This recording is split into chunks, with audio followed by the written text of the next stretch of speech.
Hello,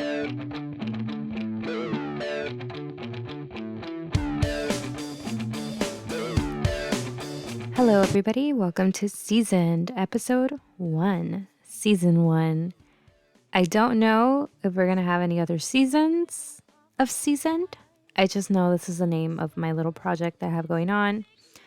I have been wanting to do this for, I think, a good couple years, but I really got inspired when I took a trip to Phoenix just a few weeks ago.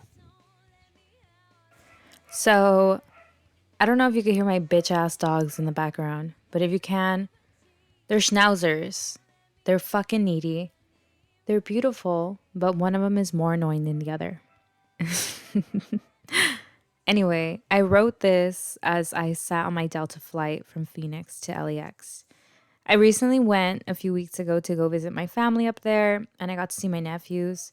Eli is turning 3 soon, and baby Dominic is 3 months. Literally, I think as of now.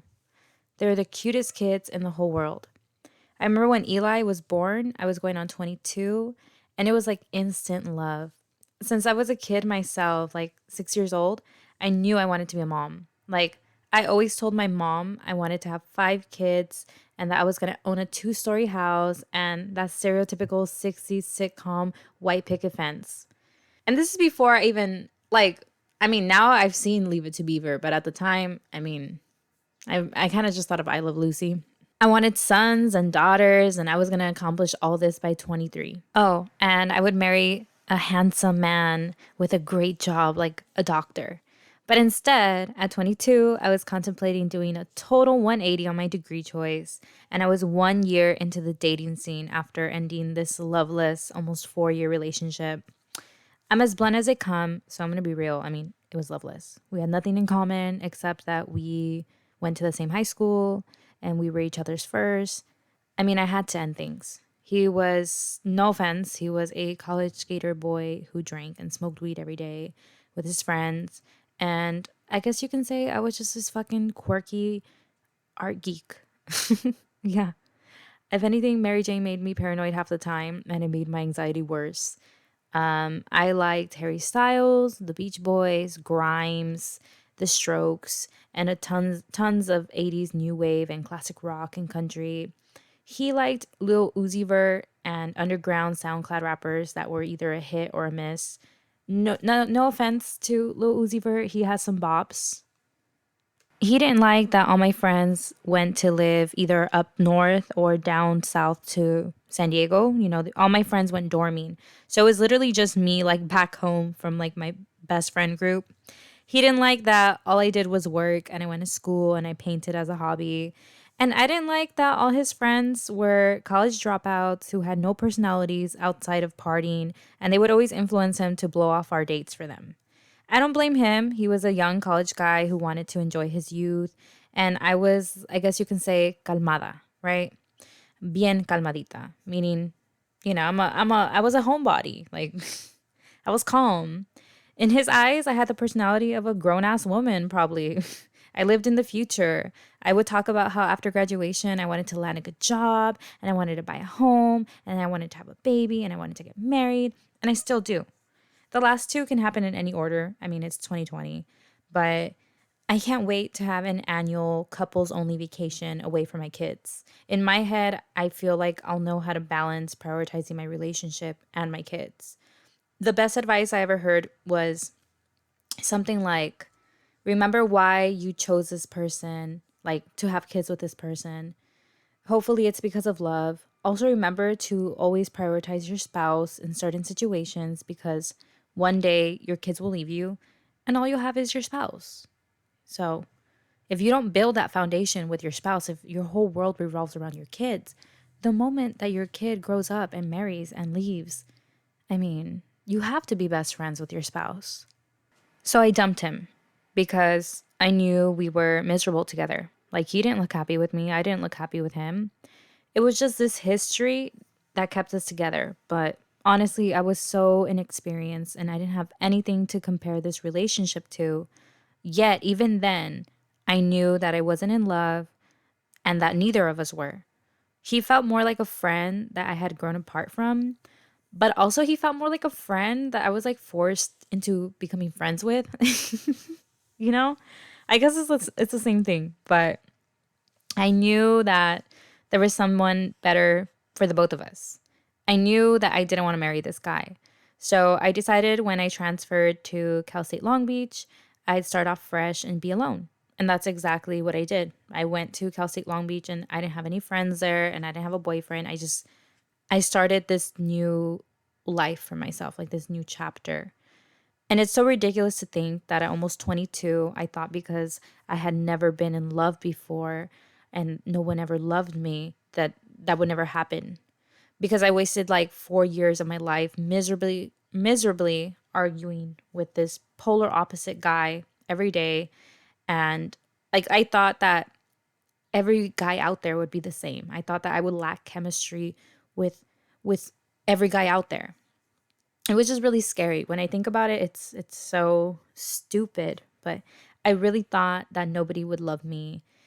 And I grew a bit depressed and I masked it with going out and acting crazy and going on a shit ton of dates and downloading Tinder, which that was its own fucking bad choice. Fucking traumatizing. And working out. And I wanted to move away and I didn't want to get married ever and I didn't want to have kids anymore. And I just felt so apathetic. Like I didn't want to do shit. You know, my I was so depressed my sex drive like plummeted, you know? Um I going back to the Tinder thing, I had like the worst case scenario date with a guy ever. It was traumatizing. Literally like I feel like I probably could have reported his ass to Tinder and I don't know, it would just that's a whole different story, but that experience forced me to be alone. I saw a therapist for a few months and then I decided to work on myself alone. I went to the gym, I lost weight, and I whooped my ass into the best shape of my life, girl. Here are some pictures. Anyway, so my nephew Elijah has a special place in my heart. Here he is. I don't have any pictures from this time that I went because I forgot to take photos. Also, he fell in love with my cousin, who is not even related to him. Like, I'm his aunt. Anyway, whatever. But he has a special place in my heart because after seeing him for the first time, my apathy went away. Like suddenly I felt my heart and my soul a bit fuller. And that little girl that wanted 5 kids and a husband and a big, nice house with a yard and a dog, like that little girl was back. Only this time she wanted a max of 3 and a minimum of 2 kids because growing up an only child sucks. Now Elijah says bitch and drops F bombs, and his dad swears he didn't teach him that. He has those little funny toddler teeth that they get. You know what I'm talking about? And he loves dinosaurs and he got so excited when I showed up with presents for him and Dominic. And I'm the fun Tia. As of right now, I'm the single Tia. And by the time I have a baby, Elijah will probably be too old to play. But that's okay because there's Dominic. You know, Dominic, hopefully in the next couple years, Dominic is not that old. So I have my mom and dad's family members out in Arizona. It's nice.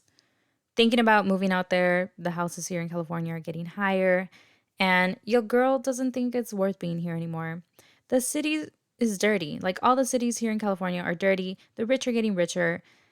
And that's everywhere, I understand, but there's something so tone deaf about celebrities having Hollywood stars and having their pictures taken at Beverly Hill restaurants and living in like $1 million homes. And I'm talking like Ben Affleck and J-Lo's $50 million home in Bel Air, when less than 10 miles away, there's a homeless apocalypse. Who the fuck even needs a $50 million home?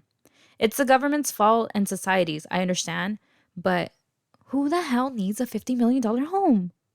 Dude, like I went to go visit my auntie in Phoenix and she was telling me how when she has company, she wishes her house was bigger than a 3-2, right? A 3 bedroom, 2 bathroom. But when she has no company, a 3-2 is enough for her and her husband. Imagine these $1 million homes. Like it's nice, but shit, dude, like it's funny because there's a stereotype, right? That Mexicans always have like 30 people living in like a 2 bedroom house. Which, sometimes that's true. But In Hollywood, like rich people, they buy homes designed to be practically as big as wedding venues and like country clubs, and they buy them for like two people. It's always like two old white people living in these huge mansions. You know, you spend one night in JLo's crib and they won't find you until like 3 months from now at a blink of an eye. Like you got locked into her fucking guest rooms, bathrooms, walk-in closet, whatever. Anyway, so in Phoenix, I tried Cracker Barrel for the first time. Best pancakes, hands down. A guy from Cali that I went on a few dates with recommended it to me because I don't know, we were talking about pancakes like on one of our dates, and he said, you know, Cracker Barrel's the best. I was like, never been there. So he was like, next time you're in Phoenix, you gotta go. Either that or drive to like Riverside or some shit, which I'm not gonna do. No offense. So I took his word for it, and I found out that that's my favorite pancake place now. I used to love the original Pancake House's banana pancakes. You know, they have a location in Whittier and Orange County, and nothing used to top that. But I think I finally found a match. So we went to the Peoria location, and we were like the only Mexicans in the barrel. Peoria and Sun City seem like very calm, but they're more like retired old Caucasian folk, like neighborhoods, which honestly, I wouldn't mind living in a retirement community when I'm 55. They probably just do puzzles and take painkillers and watch Channel 4 News. Maybe Fox, because, you know, old people love Fox News. Old Mexicans, I mean, they love Canal 34, telenovelas, Primer Impacto, Gordo y la Flaca. Gordo y la Flaca, for anyone listening that doesn't know this, that's like RTMZ. Like that's where we get RT. They're probably talking about Kim Kardashian y Pete Davidson. That was a really bad accent. David, how do you say Davidson? Pete Davidson. That's how they would probably pronounce it on Gordo y la Flaca. I'm not good at accents, okay? Just saying. I can't mimic my dad. Like I get if I try to mimic my dad, he will roast the fuck out of me, telling me like, "Who are you trying to be?" Yeah. So my cousin has a nice home. She has 3 Persian cats. They're all kind of cute and yet kind of ugly at the same time, sort of like me, I guess. If you close your eyes and you cover one of your ears, I'd look and sound like your soulmate. You get it? Because I'm fucking annoying and ugly. I'm just kidding. I'm just kidding. It's 2022 and it's all about self-love and confidence here. You know, girl, I'm trying to feel myself this year. Turning 25. Better be glowing. Anyway, so here are the cats. That's Mango, Felix, and Frida. We get along, but I still prefer dogs. We visited downtown Phoenix, had sushi, ramen, ice cream. I was only there for like a few days. Here is a picture of me because my cousin has the litter box in one of her bathrooms, and we got into this, not this big fight, but we got into a fight because her living room, she left the door open, and so her living room smelled like shit. Like cat shit. Like a fucking cat shitted everywhere. But it was just like cat diarrhea or whatever in the litter box. But because the bathroom was open, the whole place stunk. So I literally told her, I have to use the bathroom. I don't want to use that bathroom. And she was like, stop being a pussy. Go use that bathroom. And I said, hell no. And she picked up the shit, right? And then she left the pooper scooper right next to the toilet. And I was like, ew, the pooper scooper full of shit. Like, you didn't even rinse it. It's right next to the toilet. And it smells. And she was like, girl. And I was like, girl, you put it on your shelf. And she was like, so? I always put it on the shelf. And I was like, ew, I put my phone on the shelf. And she was like, too bad. And I was like, bitch, is this how you live? What the fuck? Uh, so anyway, I was like, let me use your bathroom upstairs. And she was like, nah, you ain't using my master bathroom. And so I was like, fine. I guess I'll just fucking use this shitty diarrhea bathroom. And there's a picture of me with tissues up my nose because it fucking stunk, dude. I think I'd rather be in a room full of dog shit than a room with just one cat diarrhea shit. I know she might hear this, but I'm sorry, girl. I'm telling you the truth. The last time I was there was like in December, and we visited Flagstaff. And can you believe my family has lived there forever and has never visited the Grand Canyon? Like, girl, I visited at least once when I was 19, but like my cousins have never visited the Grand Canyon. And I plan on going back this summer. Like I really want to go see the Grand Canyon because it's been a good while. I'd like to also see a new state. Like I really wanted to go to Memphis this year. Like I love Elvis and I want to like my goal is to visit Graceland before I die. I had plans, but certain people flaked out on me and nobody I'm around wants to or has the time to do something fun. Like I don't have a gym buddy, but honestly, like when I have one I get distracted anyway. But nobody wants to go to comedy shows. Just maybe like my cousin. But even then, he's like, I mean, girl, I'm just going because you're lonely. Nobody wants to go to New York or Nashville, Texas to see all the Selena Quintanilla stuff or Montana. I mean, who wants to go there in reality? Just me, I think. Or Cancun or Chi Town or Georgia or Virginia or New Orleans. My family always says like I don't want to go over there because on the media like they show tons of racist people.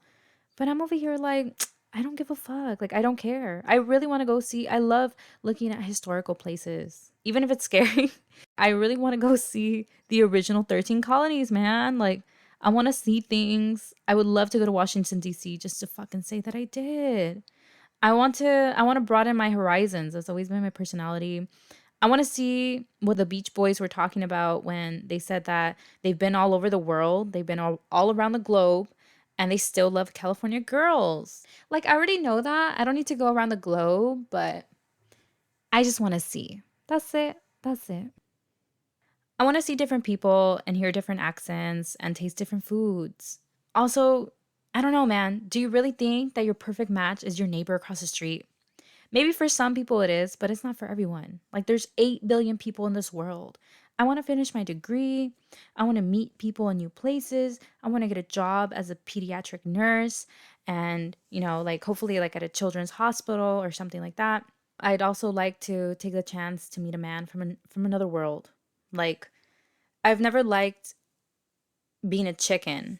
Like I don't like being scared. I love growing. The only way that you're going to grow in this world is by being fearless and pushing yourself. And honestly, I love pushing myself. Like what if I go to Graceland and I make a new friend? What if I go to Arizona and I meet awesome people? What if I meet my nemesis there? As long as it's not like Yolanda Salazar, I'm good. I'm good. But what if I go to Boston and I meet a man, but plot twist? He's not a fellow Bostonian. Is that what they call him, Bostonian? He's from Kelly, but plot twist. He was born and raised in Boca Raton. Why did I say it like that? I don't know. I'm just kidding though, but people from Florida sound scary. But what if he's like a SoCal man and he was born and raised in Mississippi? I would say go run, huh? That's what they say. But I knew a girl from Mississippi actually. She was the prettiest girl in high school. She was Chinese and Filipino and she grew up conservative. Then she went to college. I kid you not, I can't make this shit up. She went to college and let me tell you, she done lived her life. Like I think she partied so hard she didn't even graduate. She came back to this is what I heard from friends. She came straight back to Cali. But I heard some stories. But what I'm trying to say is I don't know. What if I meet a Mississippi man? What if he's crazy like that? I don't know. But the point is, I want to see the world every year. Like even when I get married and I have kids, I want a man who will be the love of my life and he'll be my best friend and my companion, my forever person, my forever vacation partner. I've seen Dateline too much and I know that I don't want to travel solo, nor with bad company. I mean, you've seen Dateline, right? Scary. You travel with a man with anger issues and you know your vacation's going to end soon. And that's on Dateline. I'm not trying to live and breathe traveling. I'm also not that fucking adventurous, but like I'm a homebody, but I'd like to take a yearly vacation at least once a year. Just go somewhere. And I would love to expand my horizons. I'd love to go to Rome or like Toronto, Canada. I've only been to Arizona, Nevada, Utah, and Hawaii. Oahu, Hawaii, to be exact. That's where Honolulu is. Again, bringing up Elvis stuff. I didn't go because of Elvis stuff, but It was definitely awesome to see Elvis stuff. But you don't even have to go to Hawaii. You could just go to Las Vegas. I mean, there's tons of Elvis stuff over there. Also in Arizona, my family member and I started talking about life and our experiences with partying and just living life in general. And I think this is what really got on my nerves. She called me sheltered because I told her I've never done hard drugs. I told her that I didn't have a plug. I told her I didn't even know, like, I didn't know anybody that sold Coke. And she proceeded to tell me how so and so person that we know was selling, and I laughed and I told her like I don't care to buy drugs, like, especially like, somebody that I may say we're related, and I wouldn't like one, I would never, but I ain't gonna fucking like, don't fucking buy drugs off family. Like, that's fucking weird. And then it got into this whole conversation where she was like, how is it weird? And I was like, it's weird.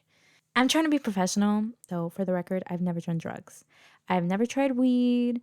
I've never been 15 years old and was offered half a joint by some random kid from my elective class, then showed up to Spanish class high as hell and was paranoid that my Spanish teacher would look into my glossy red eyes.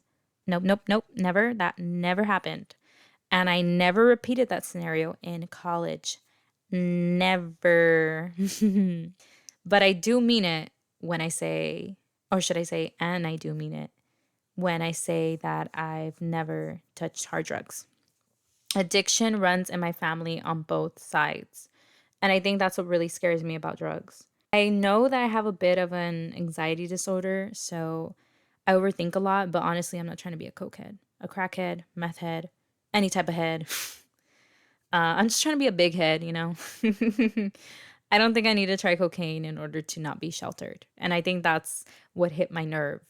Like, that really hit a nerve when she called me sheltered just because I didn't live this crazy life. Like, I get it. You learn through experiences, and sometimes you truly have to experience crazy shit to learn about crazy shit.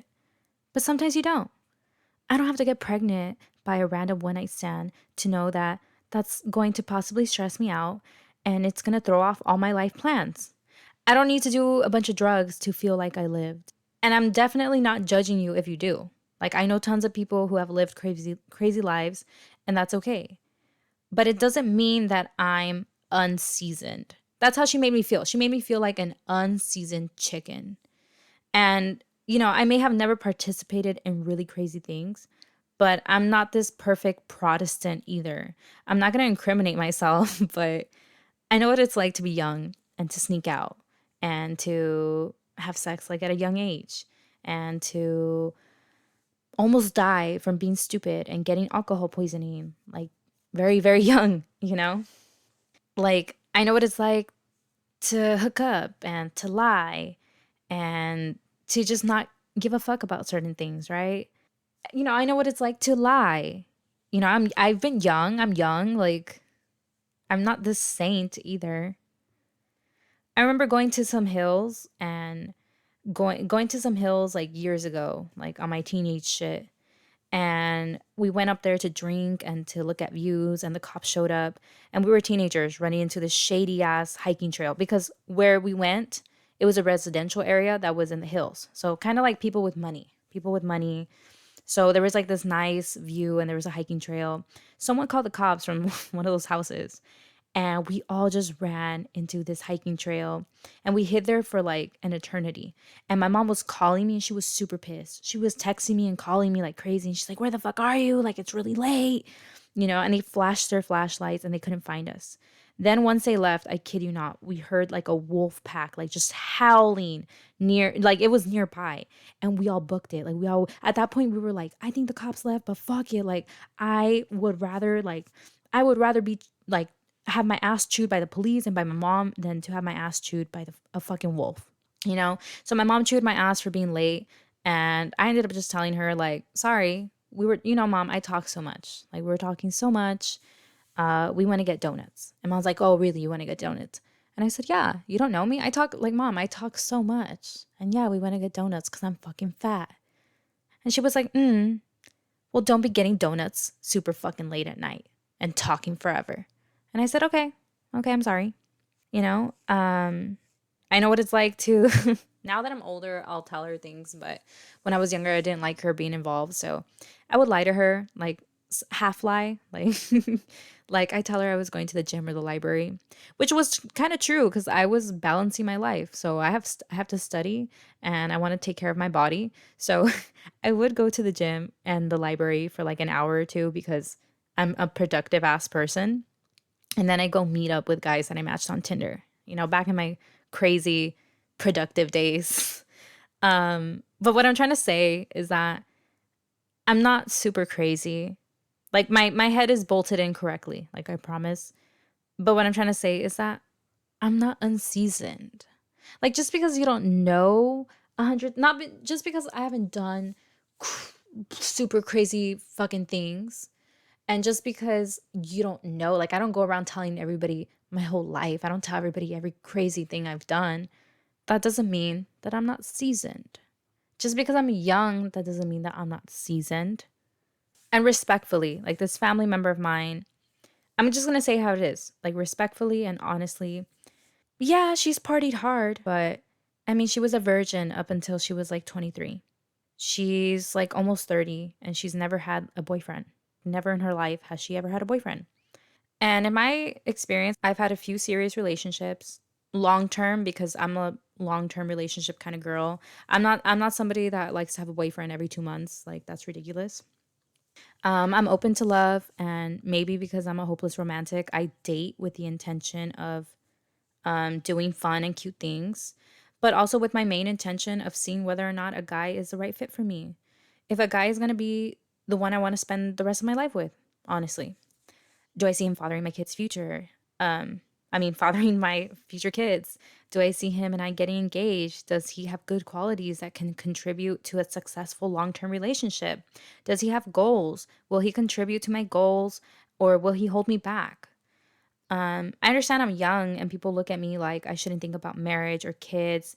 But as I've mentioned before, my brain has always been wired this way. I was born a kid with a grown woman mentality. Like, I can't help it. That's just where I am in this stage of life. That's my personality. And I don't feel pressured by society to get married. If anything, I feel pressured by society to be someone that I'm not. Everyone for the past few years has been encouraging me to be a hoe, to go to every club, to be out and about, to not ever get married, or at least anytime soon. And that's just not me. Like, believe me, I've tried it and it's just not me. Like, I want love. I want to share love and happiness with another human being. I want to have something special between us that makes us purposely create life and purposely marry and commit. I don't want to accidentally get pregnant and feel like my partner was pressured into marrying me. I once dated a guy that literally told me he could never see himself having a baby on purpose and that it would have to be on accident. And he also said that the only way he could see himself marrying me was if he got me pregnant because it would be the right thing to do because it's what men do.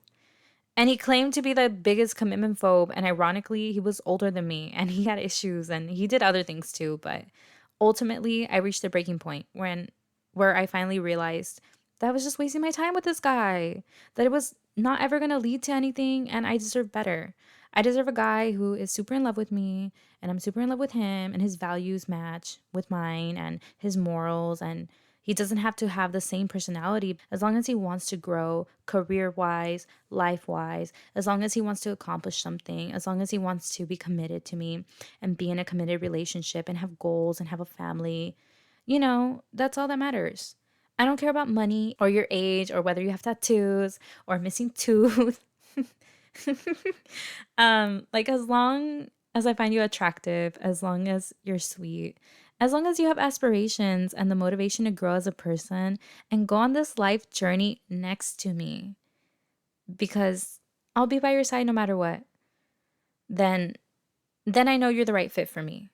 Honestly, from what I've been told by almost every friend, every family member, and almost every guy I've ever dated, and even their mothers, I kid you not, I've been told that I'm very patient and I have a very big and kind heart. I have even dated men with children, and I accepted that they had children. My last relationship was serious, and I got along very well with his daughter because I like kids. I'm literally going to school to be a nurse and hopefully work at a children's hospital. And literally, like, can you raise your kids not to be jerks? Like, that's my life objective, to raise children with big hearts, to grow into people with big hearts. That's literally my goal of like parenting.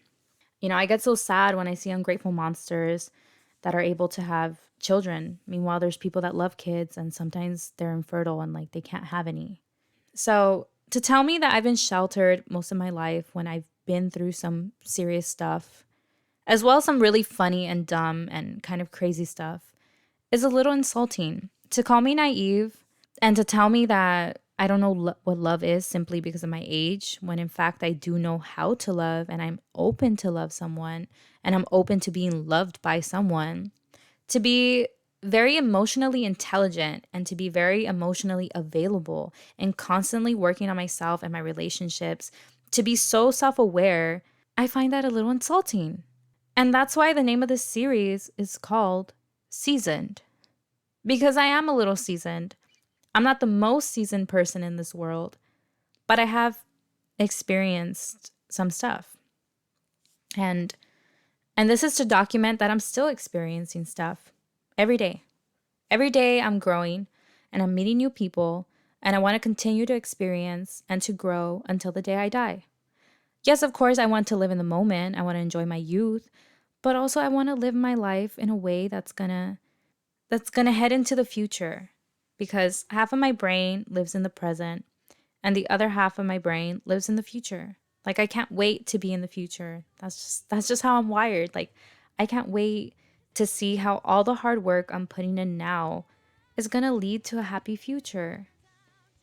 By the way, yes, I am happy. Just in case anyone missed it. But I'm almost 25. Like, I understand that. But I don't have to roll around in 100 bed sheets and do like 100 lines of snow to grow and to be seasoned. I don't have to do that to say that I live my life. I'm simply me. This is kind of like a manifesto first episode, just talking about what's up. But I'm gonna keep posting whatever the fuck I want and post some interesting stuff, and we'll see. Maybe I'll share some music, some projects, some love life stuff. But yeah, the next episode will be way better. I might throw in some ASMR stuff just because I've been told by people that I have a nice voice. So we'll see.